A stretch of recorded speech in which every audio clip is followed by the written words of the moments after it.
Hello दोस्तों। मुझे उम्मीद है कि आप सभी अच्छे होंगे। दोस्तों, आज मार्केट बायर्स का था ही नहीं और सीधे सीधे कहीं पे भी कोई एंट्री नहीं बनी। अगर आप देखेंगे छोटे मोटे स्कैल्पिंग के मौके जरूर मिले। जैसे कि आप नीचे देखेंगे इंपोर्टेंट लेवल ये था 45,000। हमें इसका ब्रेकडाउन नहीं मिला, हालांकि मार्केट ने इसे लगभग लगभग अप्रोच करने की कोशिश की है। एक पिन बार बुलिश कैंडल भी बनाई है। और यहाँ पे आप देखेंगे ये आपके लिए नो ट्रेडिंग जोन डिसाइड किया गया था कि अगर मार्केट जब तक इस जोन में रहेगा, यानी कि हमें बाइंग के लिए इसका ब्रेकआउट चाहिए था। और इसके ब्रेकआउट होने के पीछे का रीजन एक ये भी था, मार्केट ने इसी जोन के आसपास ट्रेडिंग डे हाई भी बना दिया था। और यहां पे मार्केट ने ट्रेडिंग डे लो बनाया। और यहां पे ट्रेडिंग डे लो का ब्रेकडाउन मिला, ये आपको काफी बाद में मिला, मार्केट के लास्ट आवर में मिला। यहां पे ट्रेड वैसे भी नहीं करनी थी। दूसरा, अगर किसी ने सोची भी होगी करने की, नीचे 45,000 का एक सपोर्ट बैठा था, तब भी एंट्री नहीं मिल रही थी। कंफ्यूजन लोगों को कहां हुआ होगा? कंफ्यूजन हुआ होगा निफ्टी फाइनेंशियल सर्विसेज में। यहां पे आप देखेंगे निफ्टी फाइनेंशियल सर्विसेज का चार्ट लगा हुआ है। ये बैंक निफ्टी का चार्ट है और ये निफ्टी 50 का चार्ट है। निफ्टी 50 का डिस्कशन हम निफ्टी 50 वाली वीडियो में करेंगे, लेकिन यहां पे भी आप देखेंगे एक साइडवेज मोमेंटम रहा। वहां पे हम डिटेल में डिस्कस करेंगे कि इसके ट्रेड के पीछे क्या लॉजिक था, क्या नहीं लॉजिक था। सारी चीजों का हम डिस्कशन वहां पे करेंगे। लेकिन थोड़ा सा निफ्टी फाइनेंशियल सर्विसेज में समझ लेते हैं। यहाँ पे काफी समझने लायक चीजें हैं। मैं इसे थोड़ा सा बड़ा कर लेता हूं। देखो, पहले मैंने आइडिया दिया आपको बैंक निफ्टी का। क्यों? क्योंकि एक तो ये वीडियो बैंक निफ्टी के, दूसरा जो मैंने यहां पे समझाया उससे आपको रिलेट करना पड़ेगा निफ्टी फाइनेंशियल सर्विसेज को। क्योंकि मैं आपको हमेशा क्या कहता हूं कि अगर आप इसमें ट्रेड करते हैं निफ्टी फाइनेंशियल सर्विसेज में, तो आपकी एक नजर बैंक निफ्टी पे भी होनी चाहिए। अगर बैंक निफ्टी किसी लेवल पे रुक रहा है, ध्यान से समझो, अगर बैंक निफ्टी किसी लेवल पे रुक रहा है, तो आपको अगर निफ्टी फाइनेंशियल सर्विसेज में चाहे ब्रेकआउट मिल रहा हो चाहे ब्रेकडाउन मिल रहा है, जब तक बैंक निफ्टी पे उस लेवल का ब्रेकआउट या ब्रेकडाउन नहीं मिल जाता, तब तक आपको इसे कंसिडर नहीं करना है। ये चीजें मैंने आपको कई बार एक्सप्लेन की है। ऐसा कभी कभी होगा, लेकिन आपको इस चीज का ध्यान रखना है। अब यहां पे हम सिचुएशन डिस्कस करते हैं। दोस्तों, उम्मीद है आपको फायर्स के फीचर पसंद आ रहे होंगे। मैं पर्सनली इसे इस्तेमाल कर रहा हूं, खासकर आपको ड्रैग एंड ड्रॉप वाला, एंट्री लेने वाला। जैसे आप प्लस पे क्लिक करके सीधे ही इसे एंट्री पोजीशन बना लेते हैं और आपका प्रॉफिट भी आपके सामने ही दिखता रहता है। अगर आपने अभी तक फायर्स में अकाउंट ओपन नहीं किया है, तो नीचे डिस्क्रिप्शन में आपको लिंक दिया गया है, जाइए अपना अकाउंट ओपन कीजिए, उसमें ट्रेड कीजिए। और आइए अब हम यहाँ पे निफ्टी फाइनेंशियल सर्विसेज को समझते हैं। ध्यान से एक चीज समझना, जो मैं आपको यहां पे समझाऊंगा, ये काफी ज्यादा इंपॉर्टेंट चीज है। अगर आप ध्यान देंगे, अगर आप यहां पे जुलाई में जब मार्केट ओपन हुआ था, इसकी बात करेंगे, इस रेंज में मार्केट रुका था, जाके रुक गया था। मार्केट ने एक रेंज डिसाइड कर ली थी। अगर आप देखेंगे, अभी भी आज भी मार्केट ने उस ही रेंज में टाइम स्पेंड किया है। समझो मैं क्या समझा रहा हूं। अब यहां पे सवाल उठेगा, हमें इससे क्या मतलब? इससे मतलब है, क्यों मतलब है? एक तो ना तो हमें बैंक निफ्टी में किसी इंपोर्टेंट लेवल का ब्रेकडाउन मिल रहा है, ना तो ट्रेडिंग डे लो का ब्रेकडाउन मिला। और अगर ट्रेडिंग डे लो का ब्रेकडाउन भी मिल जाता, बात बैंक निफ्टी की हो रही है। नीचे एक 45,000 का लेवल भी था, मैंने अभी दिखाया आपको, उसका भी हमें ब्रेकडाउन चाहिए था। और यहां पे आप देखेंगे, यहां पे मार्केट दे रहा है ट्रेडिंग डे लो का ब्रेकडाउन, क्योंकि यहां पे मार्केट ने एक रिजेक्शन लिया प्रीवियस डे क्लोजिंग के पास से निफ्टी फाइनेंशियल सर्विसेज में। यहां से रिजेक्शन लिया, मार्केट ने मोमेंटम दिखाया और फिर ट्रेडिंग डे लो का ब्रेकडाउन दे दिया।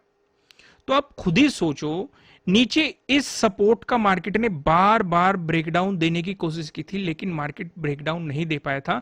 अगले दिन आपको गैप अप ओपनिंग देखने को मिली थी और एक बेहतरीन सा मोमेंटम देखने को मिला था। तो इस लेवल ने एक इंपॉर्टेंट सपोर्ट के रूप में काम किया था।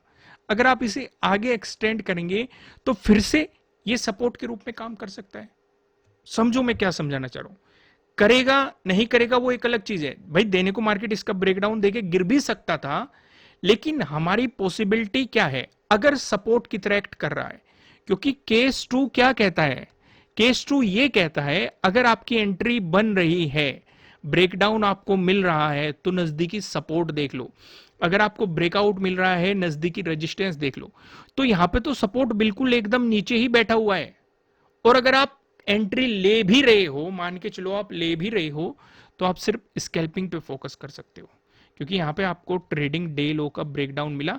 अगर आप इस मोमेंटम को पकड़ना चाहते हैं, इतने मोमेंटम को, फिर जो आपका प्राइस एक्शन इस लेवल पे बनेगा वही आपका डिसाइड करेगा कि मार्केट का मोमेंटम किस साइड होगा। क्योंकि हमें मार्केट ने पहले ही एक रेंज बता रखी है कि मार्केट ने इस रेंज में पहले भी टाइम स्पेंड कर चुका है और यहां पे भी मार्केट ने इस रेंज की रेस्पेक्ट की है। तो इस रेंज का कल बहुत बड़ा रोल होने वाला है, इस चीज को समझोगे तो आप समझ गए निफ्टी फाइनेंशियल सर्विसेज का भी लॉजिक। वापस हम बैंक निफ्टी पे आते हैं। तो बैंक निफ्टी पे क्या सिनेरियो बन रहा था, हम बड़े ही चार्ट पे चलते हैं, यहां पे समझते हैं। पहले लॉजिक समझेंगे, हालांकि लॉजिक का डिस्कशन हमने कर लिया है, लेकिन हम यहां पे क्या डिस्कशन करेंगे, यहां पे भी वही रेंज बन रही है जो अभी रेंज मैंने आपको निफ्टी फाइनेंशियल सर्विसेज में दिखाई। ध्यान से देखो, मैं आपके लिए ड्रॉ ही कर देता हूं, ध्यान से ऑब्जर्व करो। कल मैंने आपको ड्रॉ करना बताया था ना कि लेवल्स कैसे फाइंड आउट किए जाते हैं, या जो ये जोन किस तरीके से ड्रॉ किया जाता है, मैंने आपको क्लियर क्लियर कल बताया था ना। एक हल्का आइडिया देता है, इस पर डिटेल वीडियो भी मिल जाएगी आपको चैनल पे, आप जाके देख सकते हैं। ध्यान से देखो, मार्केट ने जो ये मैंने रेंज ड्रॉ की है, पहले भी यहां पे टाइम स्पेंड कर रखा है, जैसे कि निफ्टी फाइनेंशियल सर्विसेज में टाइम स्पेंड किया था, और अभी भी मार्केट इसे ही फॉलो कर रहा है, इससे बाहर नहीं निकला है मार्केट। फिर से समझो, मार्केट इस रेंज से बाहर नहीं निकला है, तो क्या हमारे लिए यही नो ट्रेडिंग जोन है? नहीं, ये तो है ही नो ट्रेडिंग जोन, इससे बड़ा नो ट्रेडिंग जोन बन चुका है हमारे लिए। क्यों बन चुका है, इस पे हम कुछ और पॉइंट भी ऐड करेंगे। यहां पे हमने क्या देखा, इस रेंज पे कल आपके लिए नो ट्रेडिंग जोन ये डिसाइड किया गया था, साथ ही साथ आपको बताया गया था कि आप स्कैल्पिंग जरूर कर सकते हैं। कहां तक? 45,000 तक अगर मार्केट ने मोमेंटम दिखाया, क्योंकि लास्ट टाइम भी मार्केट यहीं पे सपोर्ट लेके बाउंस कर गया था, ये चीज आपको एक्सप्लेन की गई थी। लेकिन मार्केट ने यहां पे बना दी बुलिश कैंडल। समझो, चीजों को समझो। अगर बुलिश कैंडल बना दी मार्केट ने, तो हमारे लिए ये क्या बन गया? ट्रेडिंग डे लो बन गया। फिर मार्केट ने जो एक मोमेंटम दिखाया, हम चाहेंगे कि भाई मार्केट प्रीवियस डे क्लोजिंग के भी से भी ऊपर रहे, साथ के साथ ये मार्केट ने यहां पे एक स्विंग बनाया था, इस स्विंग का भी ब्रेकआउट दे। तो मार्केट ने प्रीवियस डे क्लोजिंग का ब्रेकआउट तो दे दिया, तो यानी कि हम बाइंग के लिए रेडी हो चुके हैं। अभी बाइंग की नहीं है, बाइंग तब हम करने का तब बनता जब मार्केट इसका ब्रेकआउट देता। क्योंकि ऐसा क्यों कह रहा हूं मैं, ऐसा इसलिए कह रहा हूं मैं, फोर्थ को भी सेम ही लेवल से मार्केट ने रिजेक्शन दिखाया था, और जुलाई में भी आप देखेंगे जो शुरुआत हुई थी इस महीने की, सेम ही लेवल से रिजेक्शन दिखाया था, और आज भी यानी कि लास्ट भी मार्केट ने यहीं पे रिजेक्शन दिखाया। तो आज हमारा इस लेवल का ब्रेकआउट होना थोड़ा जरूरी हो जाता है। समझे इसका ब्रेकआउट का क्यों इंतजार कर रहे थे? क्योंकि लगातार 2 दिन से मार्केट सेम ही लेवल से रिजेक्शन दिखा रहा था हमें, तो इस लेवल का हमें ब्रेकआउट चाहिए था, तभी हम प्रीवियस डे हाई को अप्रोच करते या ऑल टाइम हाई को अप्रोच करते। समझ में आ गया? क्लियर हो गया? अब ऊपर की तरफ, नीचे तो मार्केट ने ट्रेडिंग डे लो दे दिया, ऊपर की तरफ ट्रेडिंग डे हाई दे दिया। अब हमें यह तो समझ में आ गया कि भाई अगर ट्रेडिंग डे हाई का ब्रेकआउट हो जाता तो हम प्रीवियस डे हाई को अप्रोच कर सकते थे।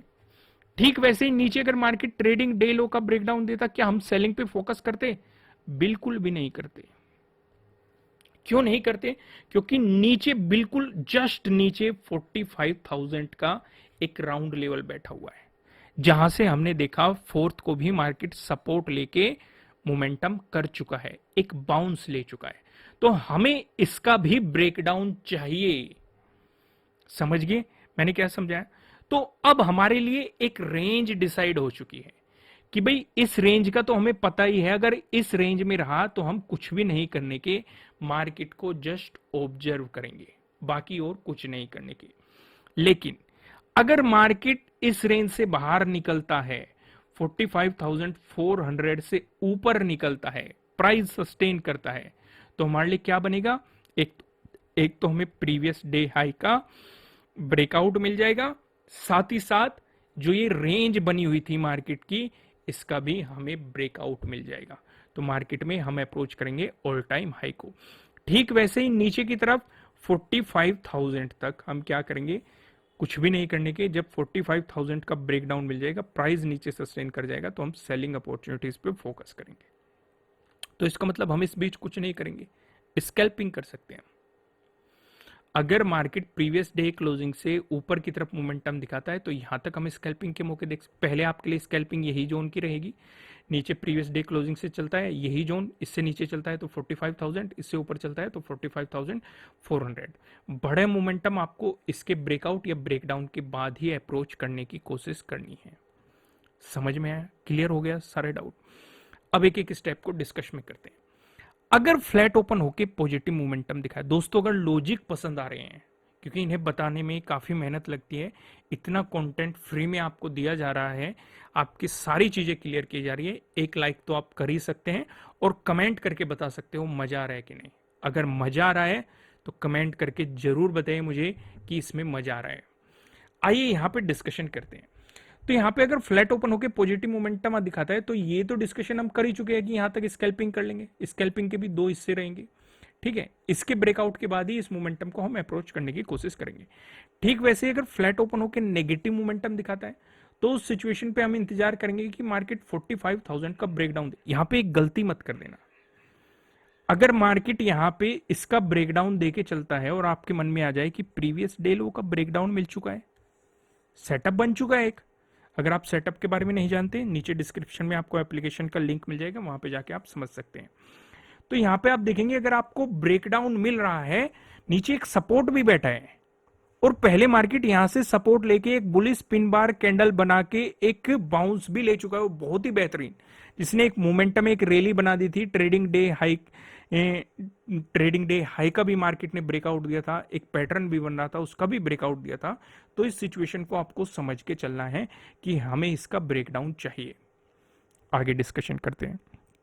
अगर आपको गैप अप ओपनिंग देखने को मिलती है, उस सिचुएशन पे आप क्या कर सकते हैं? अगर गैप अप ओपनिंग का सिनेरियो बनता है तब भी हमारा पूरा फोकस इसी वाले जोन पे रहेगा। भाई हमारे लिए यही जोन इंपॉर्टेंट है। अगर मार्केट यहां पे इसी जोन के आसपास आपको गैप अप ओपनिंग देता है और ब्रेकआउट दे देता है, बुलिश कैंडल बना देता है और उस बुलिश कैंडल से ऊपर चलता है, तो आप इस मोमेंटम को पकड़ने की कोशिश करेंगे। ठीक है, अगला रेजिस्टेंस बनेगा फोर्थ का हाई। लेकिन अगर ये बियरिश कैंडल बन जाती है और इस बियरिश कैंडल से नीचे मार्केट चलता है तो आप इस मोमेंटम को पकड़ सकते हैं। प्रीवियस डे क्लोजिंग आपका रहेगा सपोर्ट। अगर इसका ब्रेकडाउन मिल गया तो प्रीवियस डे लो रहेगा आपका दूसरा सपोर्ट।